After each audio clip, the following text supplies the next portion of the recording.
नमस्कार, मैं हूं आपके साथ अलीम अतहर और अपना बिहार की शुरुआत बड़ी खबर से करेंगे। अररिया से बड़ी खबर आ रही है, जहां पर ट्रक ने ऑटो को टक्कर मारी है और ऑटो में सवार 4 लोगों की मौत हो गई है।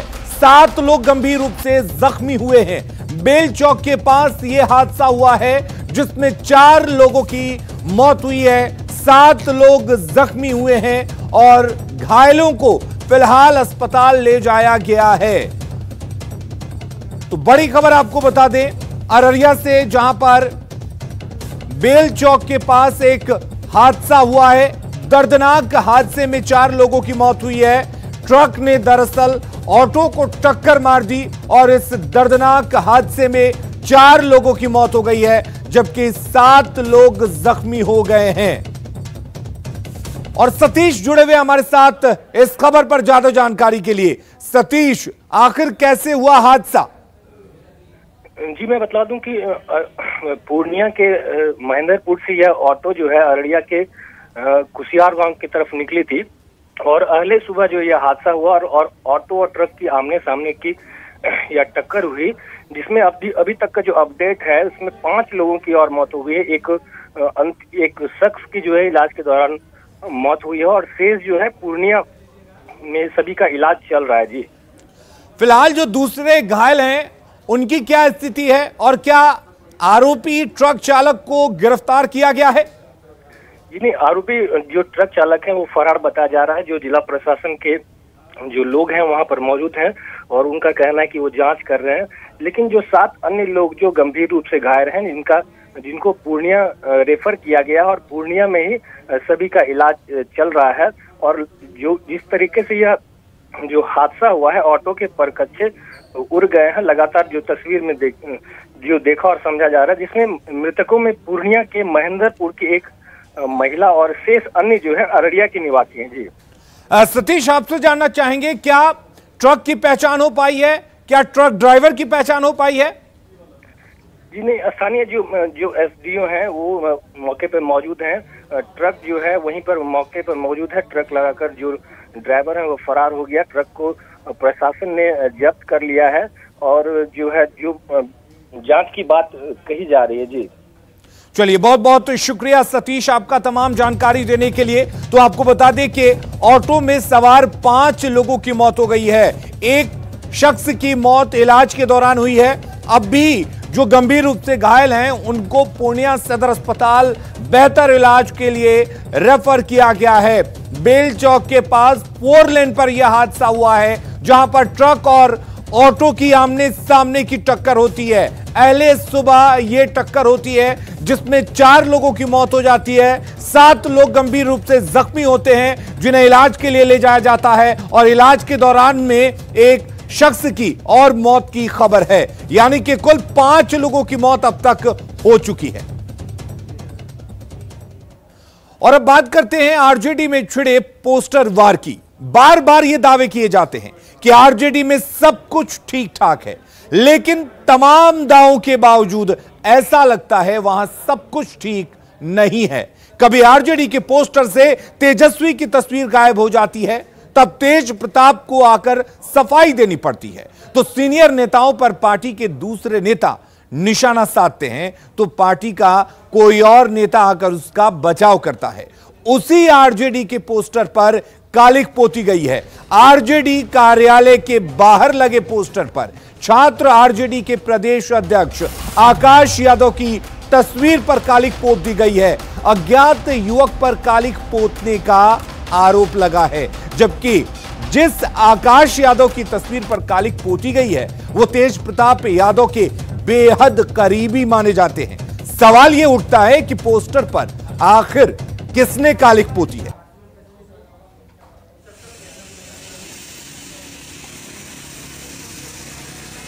तो ये तस्वीरें कैमरे में कैद हो गई हैं, जब आप देख सकते हैं किस तरीके से तस्वीर पर कालिख पोती गई है।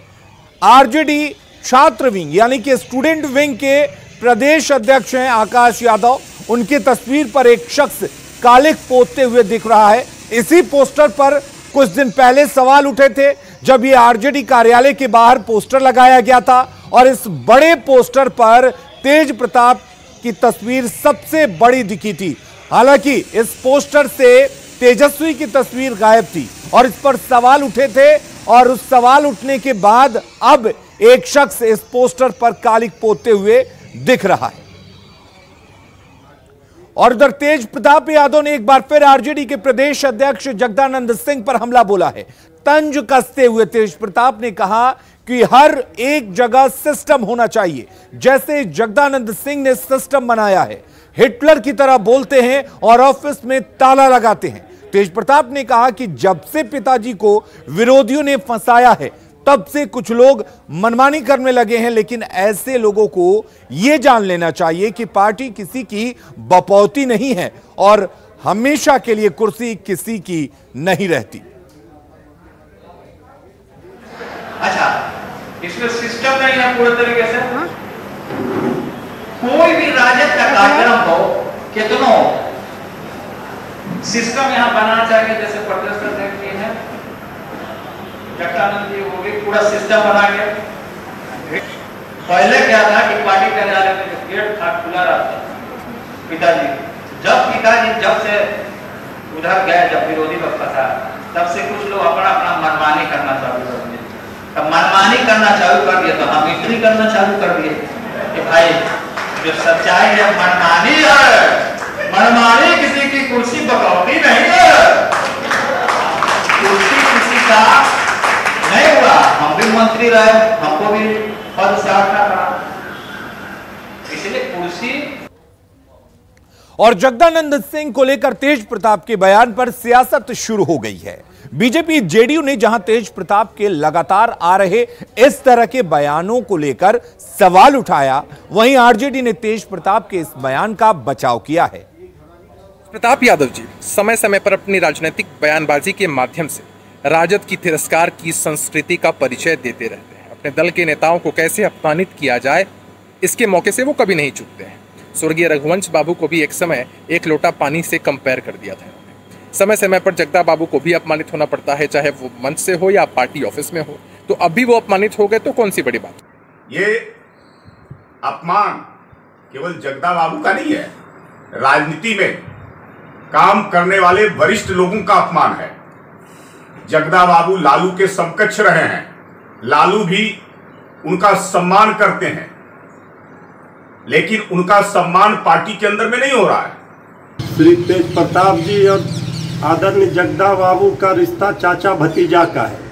श्री तेज प्रताप जी के कहने का कतई ये मतलब नहीं था कि उन्होंने अपने माननीय प्रदेश अध्यक्ष आदरणीय जगदा बाबू के लिए ये बात कही है। श्री तेज प्रताप जी ने डबल इंजन की सरकार में बैठे अहंकारी लोग के लिए ये बात कही है। और रुक करेंगे इस वक्त एक बड़ी खबर की। पटना से बड़ी खबर आ रही है, जहां पर नगर निगम के कर्मचारियों ने प्रदर्शन किया है। कर्मचारी अनिश्चितकालीन हड़ताल पर चले गए हैं। 4th ग्रेड कर्मचारियों का प्रदर्शन चल रहा है। दैनिक कामगारों को अस्थायी करने की ये मांग कर रहे हैं। समान काम और समान वेतन की मांग 4th ग्रेड के कर्मचारियों के द्वारा की जा रही है।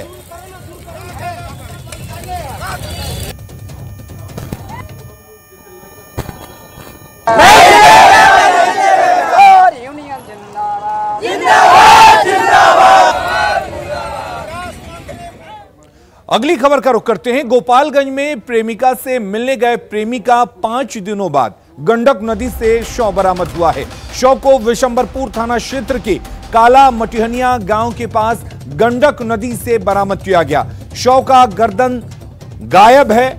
मृतक का नाम प्रेम कुमार है और वो विशंबरपुर के रूपछाप गांव का रहने वाला था। बताया जाता है कि प्रेम कुमार का पास के ही गांव की किसी लड़की से प्रेम प्रसंग था। मृतक के भाई के मुताबिक युवक को प्रेमिका के घर वालों ने पहले फोन कर बुलाया और उसकी बेरहमी से पिटाई की और फिर सिर को काटकर आधे हिस्से को गंडक नदी में फेंक दिया।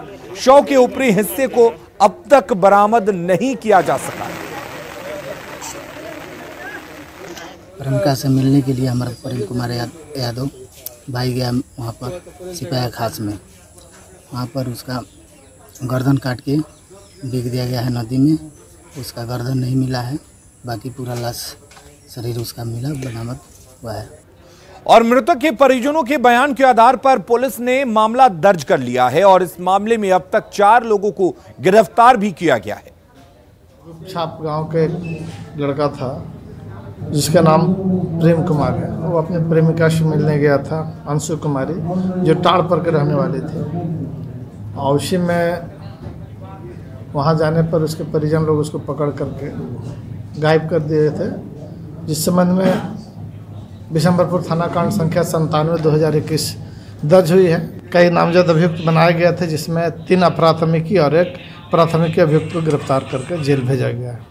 बिहार के अस्पतालों को कोरोना की तीसरी लहर को लेकर अलर्ट पर रखा गया है। न्यूज 18 की टीम जब रात के 10 बजे दानापुर अनुमंडलीय अस्पताल पहुंची तो इमरजेंसी में सभी कर्मचारी, नर्स और चिकित्सकीय ड्यूटी पर मौजूद दिखे। अस्पताल में मरीजों का सही ढंग से इलाज भी चल रहा था तो मरीज और परिजन भी व्यवस्था से संतुष्ट दिखे।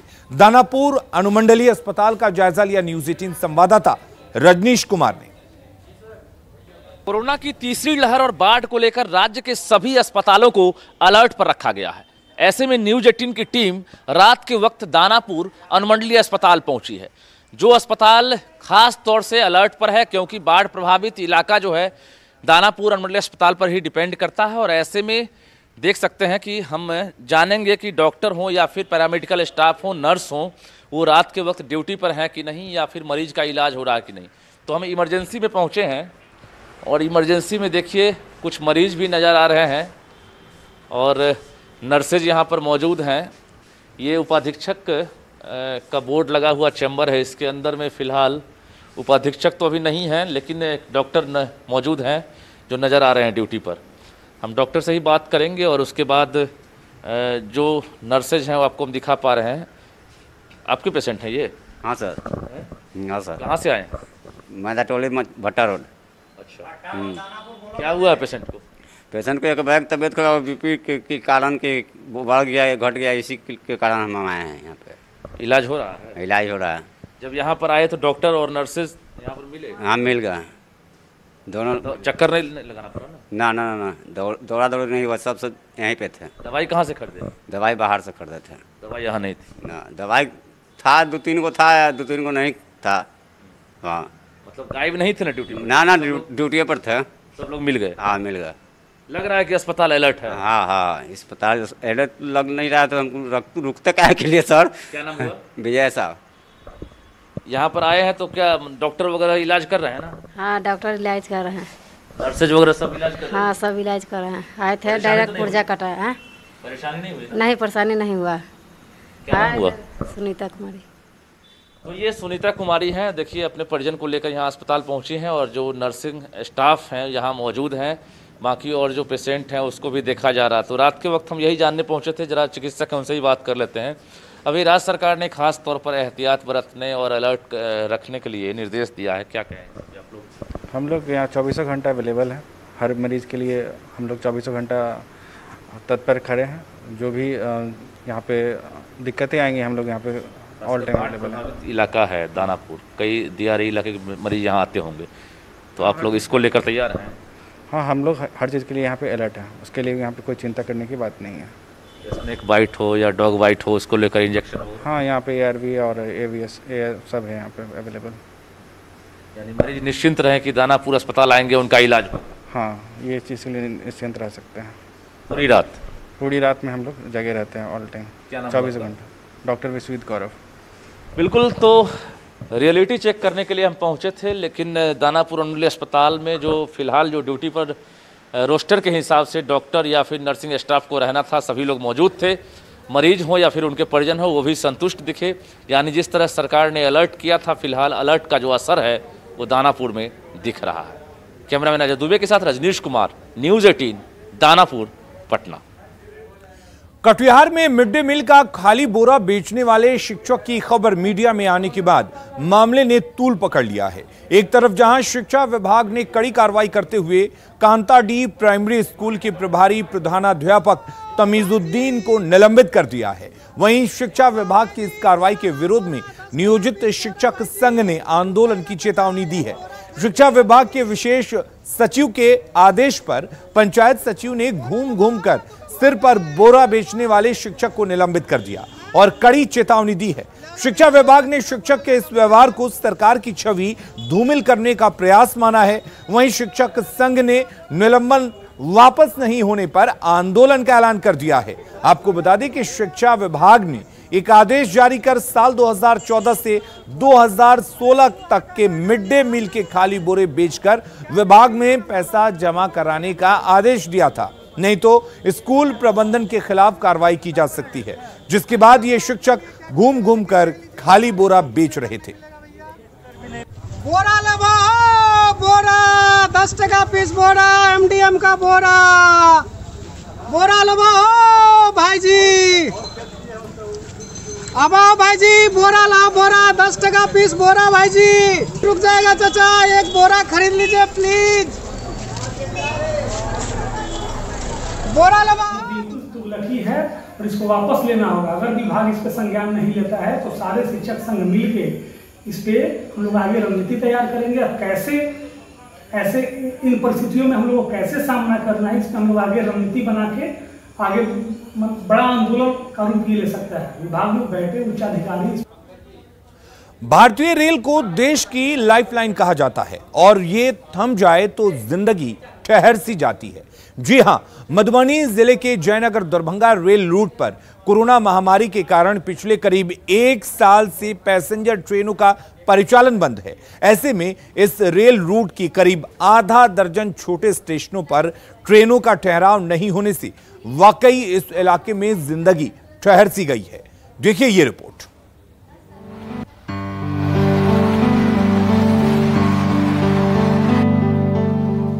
सन्नाटे को चीरते हुए पटरी पर सरपट भाग रही एक्सप्रेस ट्रेन की ये तस्वीरें मधुबनी जिले के कोहरिया रेलवे हॉल्ट की है। कोरोना काल से पहले तक जयनगर दरभंगा रेल रूट के इन छोटे से स्टेशन पर दिन भर में करीब दर्जन भर ट्रेनें रुकती थी, जिससे आसपास के गांवों की करीब 20,000 आबादी को देश के किसी भी कोने में आने जाने की सहूलियत थी। किसी को इलाज के लिए जाना हो, किसी को कोर्ट कचहरी या ऑफिस के किसी काम से जाना हो या फिर छात्रों को कॉलेज जाना हो, हर किसी को घर के पास ही ट्रेन मिल जाती थी। लेकिन पिछले साल कोरोना काल में पैसेंजर ट्रेनों के परिचालन पर रोक लगने के बाद से कोरिया की तरह ही तमाम छोटे स्टेशनों पर रेलगाड़ियों का ठहराव बंद है, जिससे यहाँ की लोगों की परेशानी काफी बढ़ गई है। दिक्कत कहने लायक नहीं है कि जब से यह पैसेंजर ट्रेन बंद हुई है कोरोना के कारण, सबसे पहले जो घर में कोई आदमी बीमार पड़ता है वह आदमी को जयनगर या दरभंगा या मधुबनी ले जाना कठिनाई है। उसके पैसा नहीं है, उसके पास अर्थव्यवस्था गिरा हुआ है, जिसके चलते वह डॉक्टर से पास जाने में असमर्थ है। अब 4 चक्का गाड़ी वाले को लीजिए तो सबसे पहले उसके लिए 5-10 हज़ार रुपये का व्यवस्था कीजिए। हमारे पास है 1,000-2,000 रुपया, जाकर के कम से कम सरकारी हॉस्पिटल में ट्रेन से पहुंच जाएंगे तब ना वहाँ पर हम सुरक्षित या उसका इलाज हो पाएगा। जनता को इतना कठिनाई का सामना करना पड़ता है कोरहिया से कि न कोई पैसेंजर ट्रेन है, न कोई जो है सो मतलब गरीब गुरबा को कोई गाड़ी घोड़ा मिल रहा है। और दूसरी नंबर की मतलब यहाँ जो दिए हुआ है ट्रेन अभी जो सरकार चला रहा है वो ट्रेन जो है सो एक्सप्रेस ट्रेन है, वो हम लोगों के नज़दीक नहीं रुकता है कोरहिया स्टेशन पर। और पहले जो है सो सब गाड़ी रुकता था, खाली एक्सप्रेस नहीं रुकता था, ट्रेन रुकता था। जनता पब्लिक जो है सो अच्छा से चढ़ करके अपना इलाज करवाता था, जयनगर जाता था। सरकार से मेरा यही अनुरोध है कि कम से कम ये लोकल गाड़ी जो है सो हमारे कम से कम कोरहिया स्टेशन पर रोकने के लिए दे व्यवस्था कर दे सरकार, ताकि हमारे कोरहिया समाज के लोग जो है सो गाड़ी पर चढ़ करके दरभंगा मधुबनी जयनगर की ओर जाए। खिड़की पर यात्रियों की लंबी कतारें हुआ करती थी, लेकिन पिछले 1 साल से ये टिकट खिड़की बंद है। वहीं प्लेटफॉर्म पर जहां पहले यात्रियों की चहल पहल हुआ करती थी, वहां जंगल झाड़ उगाए हैं। स्टेशन के बाहर भी हर तरफ खामोशी दिख रही है। चाय, नाश्ते और पान की दुकानों में भी वीरानी छाई है। वहीं स्टेशन के बाहर पहले जहां सवारी के इंतजार में रिक्शा चालकों की भीड़ हुआ करती थी, वहां भी सन्नाटा पसरा है। बस बीच बीच में लंबी दूरी की गाड़ियां धड़धड़ाते हुए स्टेशन के सामने से गुजर जाती है और कोरहिया जैसे तमाम छोटे स्टेशन के यात्री पुराने दिनों के लौटने की उम्मीद में आती जाती ट्रेनों को निहारते रह जाते हैं। अमित रंजन, न्यूज़ 18 मधुबनी।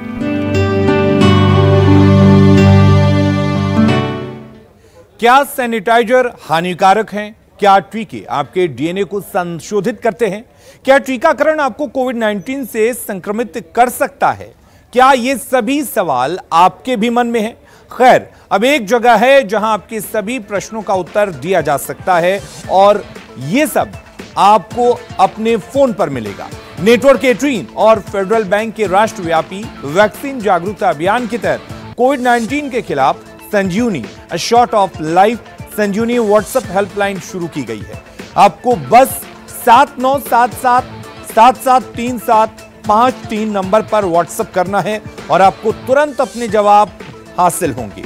जानकारी ऐसी जिसे जांच और क्रॉस चेक किया गया है। तो आगे बढ़ें, कोविड-19 पर अपने प्रश्नों को व्हाट्सएप करें और अपनी जरूरत की सभी जानकारी को हासिल करें। नंबर है 7977773753। और अपना बिहार के इस बुलेटिन में फिलहाल के लिए इतना ही। आगे देखिए झारखंड की खबरें जोहार झारखंड।